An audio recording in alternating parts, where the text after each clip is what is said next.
All right, Capricorn, let's see what's going on.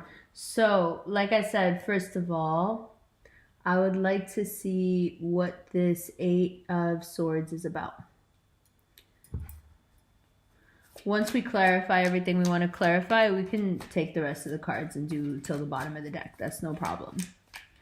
But I just want to see what's going on with this Eight of Swords, because it's like sitting in the center of your reading and it's like a black hole. And even if it's self-created, it's very real to you right now. It's like the deep foreboding in your center. You know, like that sinking feeling? That's what I'm getting off it. And I'm just wondering what it is we need to be aware of. So, with this change in money, with this advance and promotion, with this reversal of fortune in many ways, will come your need to help those in a lesser position. We know you love pitying people, and at this time you may feel very magnanimous, like you really, really, really want to help someone, and you may feel like going above and beyond in helping them. You may feel and care more for them than you do for others around you because they are in a weak and vulnerable position. This can also apply to a change in state having to do with an older family member, a loved one, someone who perhaps has kids that you feel responsible for. If you are dealing with a water sign that is making you feel really, really bad and like you need to beg for their time, beg for their affection, that's coming through pretty clear. So if the Eight of Swords here has to do with a guy or a girl, especially if it's a water sign, my advice would be, first of all, to stop contacting them. Second of all, when they contact you the first time, don't respond. I think you need a reset. Yeah, it's about self-value. That'll cancel out the Eight of Swords.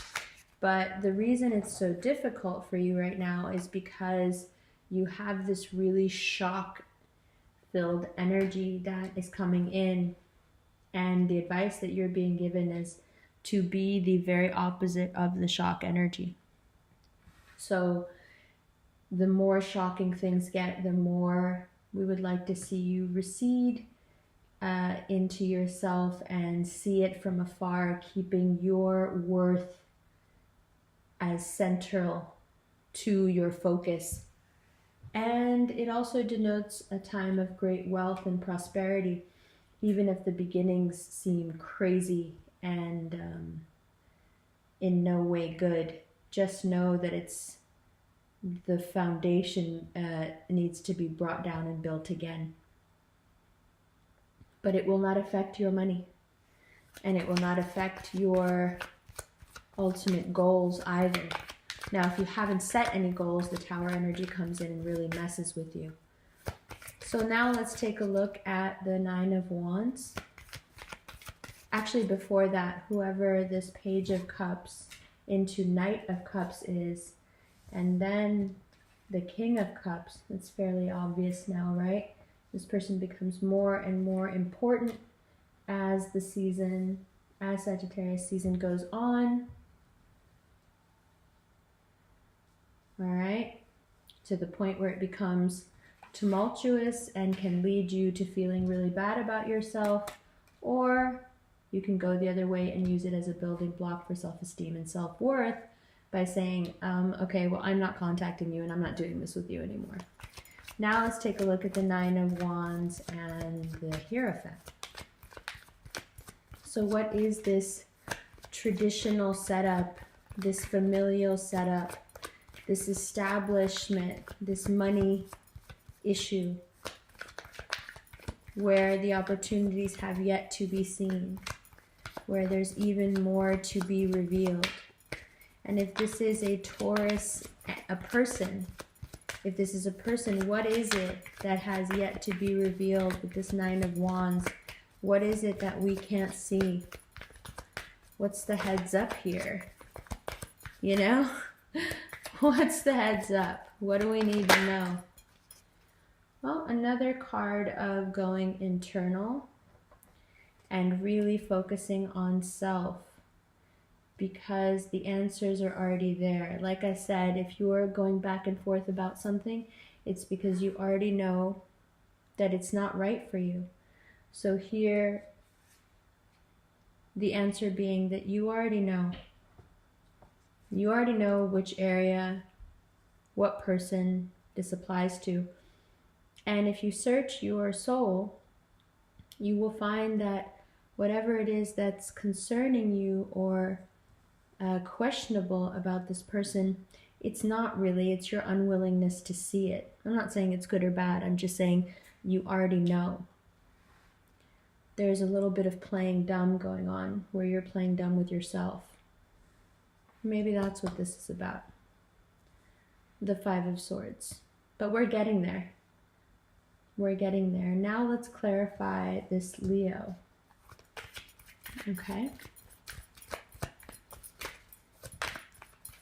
Let's see what this Leo, because I have a great feeling about the Leo energy. I think it's a good energy for you. I think it's just about timing, and if you guys can cooperate on the timing, that would be great.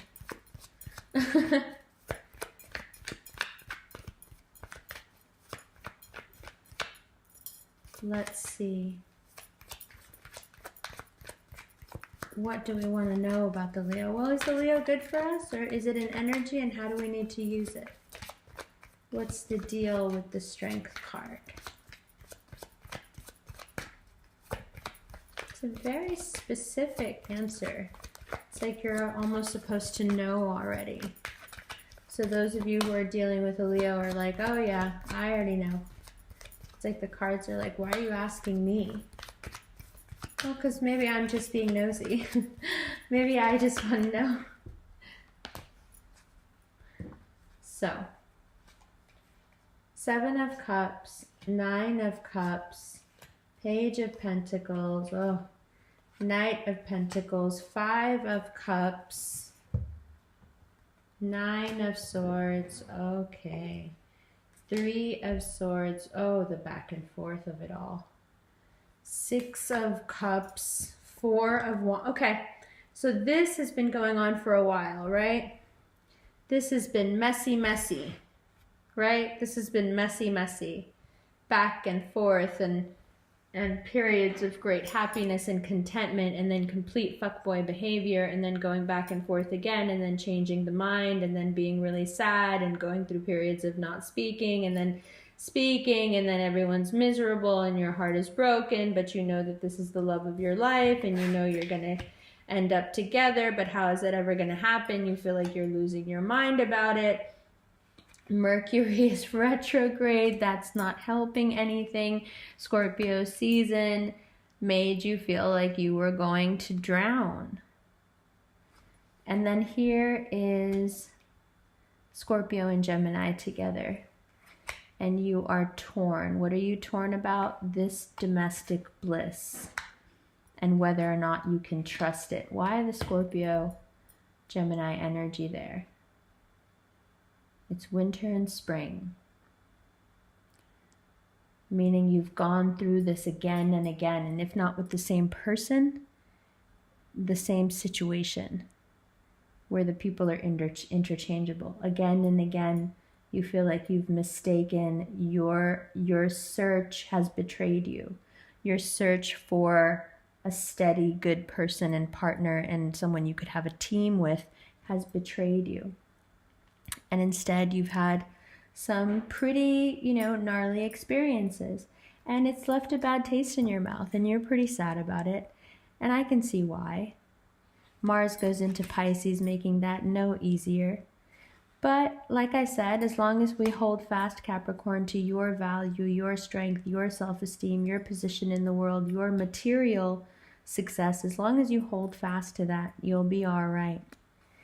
The Gemini full moon is coming up in a few days. And then we have another one towards the end of December. So the full moon energy for you will bring real clarity when it comes to love, when it comes to why you haven't been able to leave certain things behind, and perhaps who it is you want to become moving forward in terms of your love language, and how much lying do we still want to do, especially in a domestic situation, and how brave are we willing to be, perhaps to, like I said last time, start a new life. But is there just too much conflict for that? Is that just not a possibility for you? If it hasn't been, it will become so. If it hasn't been, now you find yourself prevailing. Now you find yourself in the grips of true love. Be careful with your messages back and forth. Things will escalate very quickly, especially if it's with a fire sign. See, Mars was in Aquarius, and it was... Now it moves into Pisces, taking that pressure off, and you can focus again on your life goals and all the winning feeling, supreme good fortune that you know can be yours, the success. You can tangibly feel how you've been held back for so many years. It finally sort of dawns on you and you are awakened and activated by it. And suddenly now you feel like you can have the whole world and that it belongs to you, and that you should be able to take it. And the luck rides with you. Again, as always, being careful with that aggressive air sign who still seems to be around, especially if they're in a maternal role for you. You find yourself leaving some maternal roles behind, perhaps needing to cut ties to gain some much needed independence. You may also feel really cold and heartless about this, and yet it becomes a legal sort of stringent matter. It has to be done this way, this sword has to be wielded this way, and that's it. And then there's you, and you are coming up here with some karmic voice needing to be found, telling the truths about you and other people and about the situation in general. And these are truths that have been cooking for quite some time. So if you have been on the deceptive end of things, it may get very painful now when all this starts to come up. But remember that even if it does come up, not in your favor, it's still Sagittarius season and it will move rather quickly. Of course, there has to be some justice, some acknowledgement, some balancing out. And you may decide that this is the best time to perhaps move away from some people and be alone a little bit, and perhaps start your new season in a more solitary way. Something that requires you to, or facilitates rather, that you can sit and think about the trajectory of your life and which way you want to move, because you're thinking about these big things now. About what do you want the next 20 years of your life to look like? What do you want to spend your time working on?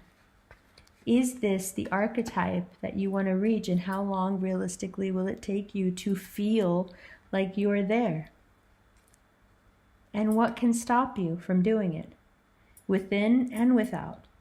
Internally and externally, what can stop you from accessing that archetype of knowing and beauty and fertility and all the earth sign supreme characteristics and qualities? What in yourself can keep you too hard on yourself to ever walk into the Empress energy? All of that gets looked at so you can get it out. The only way a well-oiled machine will run well is if it's clean. If it's well-oiled and it's not clean, it's just gunky. And we don't want to be gunky. No point in that. We want this Queen of Swords to get rid of this part of us, and I feel like this year that is possible for you, and it starts in Sagittarius season, which is dope. So, Capricorn, that is your extended. I hope you enjoyed it. I will see you for your season. How exciting, right? It's been like not even a minute, and it's your season again. I love you. I'll see you soon.